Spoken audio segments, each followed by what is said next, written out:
In April of 2022, I began a cycling trip which began in Vancouver, Canada, with my destination being the Arctic Ocean and the Northwest Territories. But before I would arrive in the high Arctic, I would first need to cycle 2,500 kilometers through northern British Columbia. While I was on this cycling odyssey, I stopped at a town that many people refer to simply as Little Switzerland.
The town of Atlin has almost 500 permanent residents. In the summer, Atlin's population increases. Miners return to the creeks, summer cottages reopen, and more gravel roads are accessible after the snow has melted. Atlin was founded when gold was discovered during the Klondike Gold Rush in 1898. Buildings from that era still exist and are scattered throughout the town and surrounding area. Gold mining continues today, however. It has nowhere near the impact it did over 100 years ago when 10,000 people worked the creeks in and around Atlin. Today, Atlin is renowned as a tourist destination which is home to a flourishing artist community including musicians, painters, and photographers.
Look at all that ice. I'm not really sure how long it's going to last. They said they got about 3 times the amount of snowfall this year, so but this may stay until June. But the boats are allowed to go in and out of the harbor here in Atlin now, so nobody seems to be too concerned with it when they're coming into dock. So, but it's kind of nice, makes a really nice noise, just all grinding up against itself. So, but what a beautiful spot for a walk in the evening.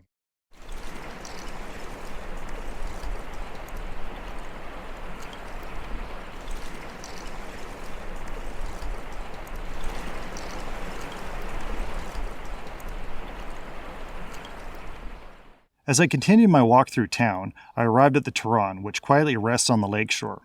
This gas-powered propeller vessel operated in the 1920s as a luxury tour boat and once offered trips around Atlin Lake. The Atlin locals inform me that in the summer it may be possible to enjoy a cup of tea on the deck of the Turon, where hosts are dressed in periodic costumes and serve finger food and refreshments aboard the ship. The Atlin Museum is located in a refurbished schoolhouse built in 1902. The museum contains a large selection of artifacts from Atlin's Gold Rush era. I wandered around the outdoor collection of artifacts from days gone by before resuming my walk through the village. The museum really gives you a feel for the town's vibrant history.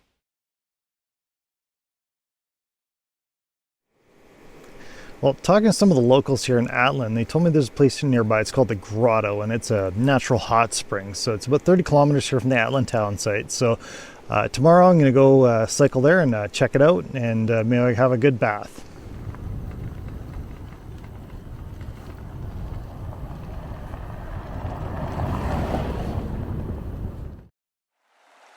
The Grotto is located on Warm Bay Road, 26 kilometers south of Atlin. The Grotto is the place where a small stream emerges from the mountain and feeds through the forest into Atlin Lake. The water is quite cold, and there's no way I was going to hop in for a bath. I decided to try my luck at the warm springs located a bit closer to town.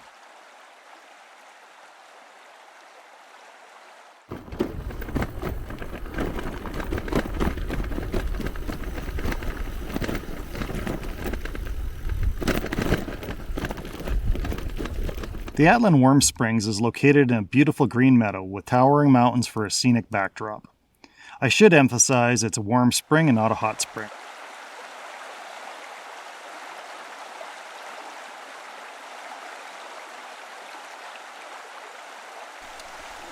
Well, this is the Warm Springs. I was in there for probably about a minute and a half. It's a bit cold, so I kept it short, a little bit slimy. Looking forward to a shower when I get back into town. Well, anyway, checklist done.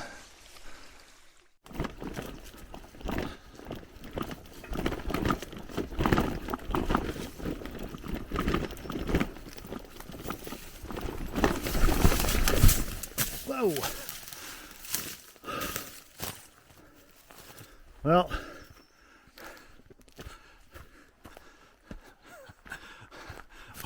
we arrived at the powerhouse.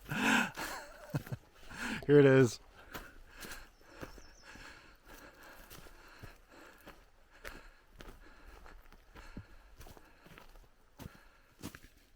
Well, I arrived at the powerhouse on Pine Creek. This was constructed by the British American Dredging Company in 1903, and I'm actually standing on top of the main penstock and water inlet.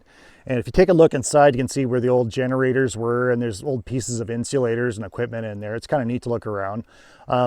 Nearby, there's actually there's a caretaker's cabin. It's just further down the path, and it's it's in sad state of repair as well. So it is 120 years old. So it's just, for me, it's really neat to look at the technology that was used 120 years ago. When I look at this gate valve here, just to think that, I wonder who the last person was to operate it and close it for its final operation. But yeah, it's pretty big chunks of steel. I like this stuff.